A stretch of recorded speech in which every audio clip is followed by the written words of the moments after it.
How's it going, Mets and overall baseball fans? Welcome back to the channel. And folks, we have a really important topic to get into today. It doesn't matter that we're not in the usual Wardy setup. We're out of town. That has been the case a lot this summer. But we have to go in and break down this topic, share our initial reactions to this report. How accurate is it? Should we just take it with a grain of salt? This is all stemming from the report that came out over the past 24 hours or so from, yes, everyone's most accurate and favorite reporter, Bob Nightengale, the boob, as they love to call him, of USA Today, came out with a really important piece stating the following: that yes, Pete Alonso is expected to be traded this offseason by the New York Metropolitans. How accurate is this report? Should we take it with a grain of salt? Should we take it with more than that? That is what we're going to break down right now. I want to know your initial reactions and comments down below, because for me, I need to deep dive this for a minute, because we've already talked initially when we were hearing rumblings that the Mets, okay, we're listening and we're open to hearing offers at minimum for Pete Alonso in the final couple of weeks leading up to the trade deadline. Then after that, we found out that there was potentially some substance in discussions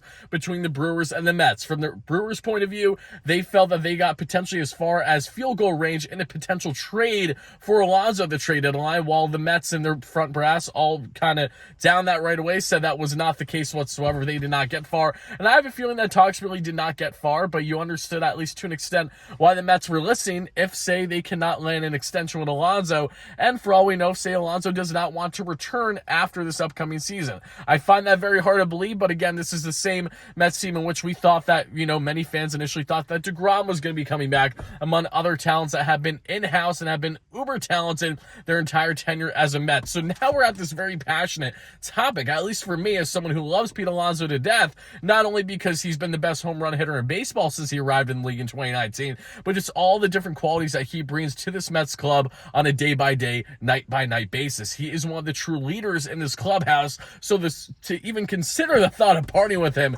is something that I personally, and the case for most of you fans out there, feel the same. You do not want to see that happen. So now let's get into Bob Nightengale. How accurate is this report? Well, as we know, Bob Nightengale, famously known for dropping the news that Trevor Bauer was signing with the New York Mets a couple off seasons ago. Of course, that did not actually happen. However, Nightengale has been accurate on plenty of reports in the past, especially in the past 2 years as well. So as much as we like to rag reporters and say this is nonsense, there is substance here. And there's a reason why Nightengale is going out and reporting what he is reporting. There's a reason why a lot of people that I know that are great and have great sources and are great in the industry, whether it comes to connections with the Mets or baseball as a whole, are all telling me similar stuff that yes, there is actual substance here. I don't know how much smoke there is to this potential fire, but what I do know is that the Mets are willing and considering partying with anyone that is on an expiring contract for the upcoming 2024 season. If you're not locked in past 2024, you are as good as a wild card to have a future on this club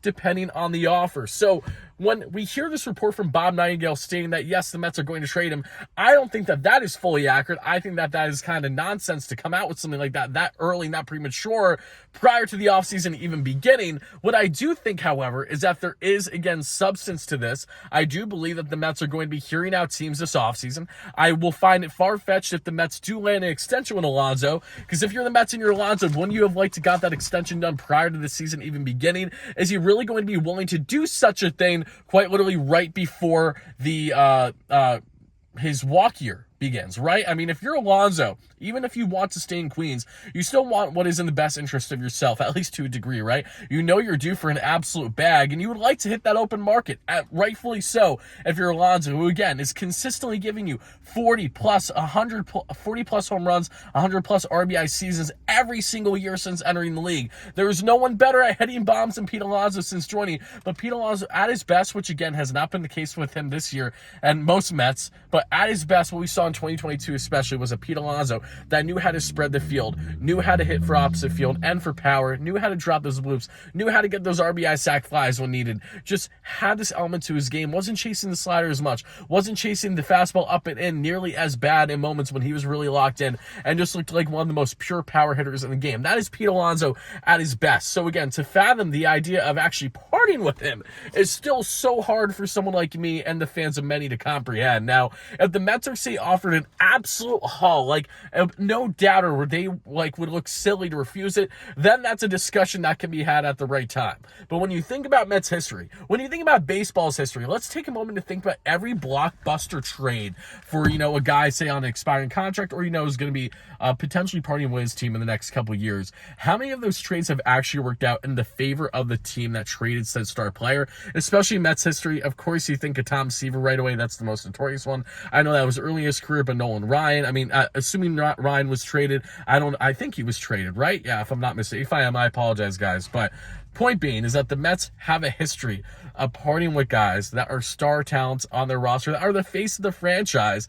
And in doing so, it has definitely hurt them more than it has benefited them to this point. And I truly believe that to be the case again, should they let go Pete Alonso. I fully believe that the Mets somehow, some way allow Pete Alonso to be traded this offseason, regardless of how good of a return it could possibly be. That's going to be something that comes back to bite them and the you-know-what. I just find that so hard not to believe, right? It feels inevitable. Imagine if Pete Alonso, say, traded, and doesn't extend with a team, and then he signs with a rival club for 2025 and beyond. Just imagine that potential and how terrible that would be as a look if you're the Mets, if you're Steve Cohen, if you're this front office. So, again, I find it hard to believe that the Mets would actually go the lengths of trading Alonso, but what I do know is that this is something that we're going to be having to follow along a lot this offseason. It's a really important topic because this is a guy where if the Mets decide to trade him, okay, really, what are we looking at with our future, right? Is this more so of a rebuild? How can it not be more so of a rebuild if you're trading away the best offensive player on your club, all things considered, your best pure power hitter, one of your few power hitters, no less. And I know that people are going to say, hey, don't get cooped up in the home runs. There's so much more that he's a low average. Yeah, he has a low average this year, but a lot of guys will have low averages this year. And Alonso is surely not the reason why the Mets have had the struggles the way that they've had this year. Even at his low, Pete Alonso is still a guy that you want in this lineup for just his threat alone. Even if he isn't swinging the bat well, knowing he's in the heart of that lineup, you want him there every single day, because as soon as he barrels one, as soon as he is locked in, he is going to be a nemesis for any single pitcher that he faces. So the point I'm trying to make here is that this report, definitely frustrating, definitely something that you don't want to see as a Mets fan. However, before we jump and decide, that we're leaning on the edge, that we're going to fall, let's reel it back a little bit, realize that this is rumor season. It's the beginning of rumor season with, again, a huge topic. And Pete Alonso, of course, these things are going to start to come out now, but throughout the offseason, this is where we're going to be following things to a T. Will the Mets actually go the lengths of trading away their all-star, the face of baseball when it comes to hitting home runs, not named Aaron Judge, not named Vladimir Guerrero Jr., not named Matt Olson, Shohei Ohtani, the list goes on, not to disrespect any other great home run hitters in the game right now. But the point is, Pete Alonso is at the tippity top of the list for a reason. He is a guy that wears the Mets on his sleeve, just along with his heart. He is so passionate about playing in Queens. He knows what it means to be a Met. So regardless of what haul you were offered, as long as Alonso shows a willingness that he wants to be here, should that not change, as long as that stays true, Steve Cohen, Billy Epler, everyone involved needs to make sure they lock this guy up and not allow him to walk. It is as simple as that. Yet at the same time, I don't know, maybe all these reports coming out from Nightengale, maybe this is a negotiation tactic because the Mets really do want to extend Alonso this offseason. All I know is that this is something that's going to be really interesting to follow. It's going to be frustrating. You're going to have people thinking, how could you even be talking about this, Wardy, right now? Pete Alonso's not getting traded. He's not getting anywhere. All I'm saying is that when there's some smoke, there's usually some fire. Whether it means he's going to get traded or not is a completely different discussion. But as I've been reiterating constantly here, this is something that we need to make sure we're paying attention to, following along, because this is only the beginning for the Pete Alonso Mets saga and what will hopefully be a very long tenure together up until he retires a Met. Or it could be a situation where Pete Alonso is not even a New York Metropolitan to start the 2024 season, which at that point, it is so hard to even think that trade could work in the Mets' favor and leave fans happy. Yet I will digress until we find out more as the offseason goes on. So Mets fans, baseball fans, again, whoever you're a fan of, let me know your thoughts in the comments down below. What's your initial raw reaction to Pete Alonso potentially being traded this offseason? Do you believe the report from the Boob himself and Bob Nightengale? Do you think it's inaccurate? How accurate do you expect reporting to be heading into the offseason? Who do you usually follow for your reports as well? I'm really curious. Drop them down below too. And stay tuned for consistent content. As always, folks, any breaking news report, any type of rumor, games, everything regarding the Metropolitans is what we cover here on WardyNYM, which is why we have the largest platform out there, not directly affiliated with the Mets or SNY. And I cannot thank you all enough for the endless support. A lot of great content is coming out. A lot of new stuff is coming out as we get into the offseason. So make sure you're following along. Stay tuned for the consistent content as always. Thank you so much in advance for everything. And no matter what, let's go Mets, baby. Peace out.